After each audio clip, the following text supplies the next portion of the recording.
What's up, Dice Rollers? Paul here, your tabletop thinker, and I'll be your DM for a little while. And I want to inspire new and old game masters to run epic games. Now, part of running epic games are random tables. Now, I'm going to show you this is simply a walkthrough here. Before I get into this, though, if you're brand new here to the channel, thank you so much for being here. Appreciate you being a part today. Would love for you to be part of the community, so go ahead and click that subscribe button down there, and that's exactly what will happen. Now, for those that are regulars, you may have heard something a little different in my introduction there, and that is the fact talking to new game masters. And if you are a new game master, welcome. My hope is to help you run epic games. But don't worry if you're an old hat game master. I have not forgotten about you. There'll be plenty of content here for you as well. But because we have this DM Dungeon Master deficit, I want to start helping new Dungeon Masters be brave enough, bold enough to go ahead and run the game that they want to run and bring that epic game to the table. And today, like I said, I want to talk about random tables. This book right here is part of a series. It is fantastic. The Game Master's Book of Astonishing Random Tables. And they are astonishing once we get into looking at it. And you see here it's by Ben Egloff. And it has a ton of good stuff in here. Now, one day I'm going to do a comparison of these books versus the 5e books. And you'll be astonished not only at the cost, but the content.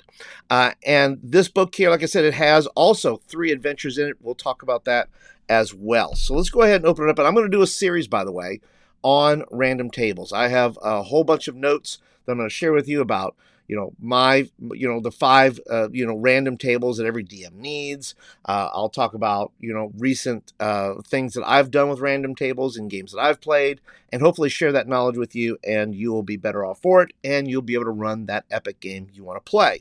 So let's go ahead and open up and just kind of show you some of the contents here.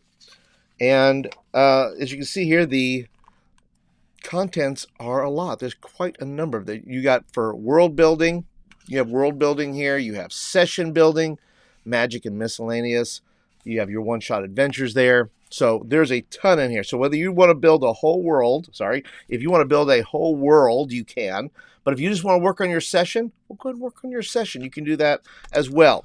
So let's go ahead and take a walk through. And by the way, let me know if you are interested in me actually doing a world building type of thing. I'll walk through it. I'll run me and build me a little world here out of this if you are interested.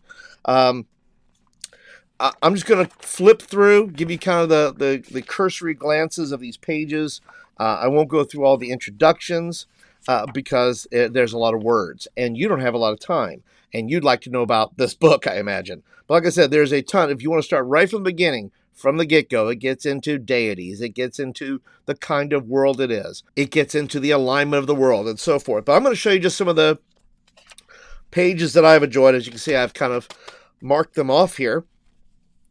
And some of the ones that you, in general, need. This one you have the temporal forest. And so you have lots of, they have it specific by the type of biome that you're in, be it tree, forest or mountains or things like that. But there's a ton of these here. And I know when you look at these, you go, man, that looks like a lot, Paul. It is, but there's nothing to say that you can't just use this as a way to be inspired and say, I'm just going to pick something off of here. Because I think you can't use random tables all the time for everything. It takes a little bit of time, and you want to have a little bit of foreknowledge for your adventure. So, but here we have the forest, and then over here you have the polymorph. This is just a little fun little polymorph thing here. Like if you want this fog to change you into something, and you put that in your game, well, then you have a way to say, okay, well, what do they get polymorphed into? It'll be a lot of fun.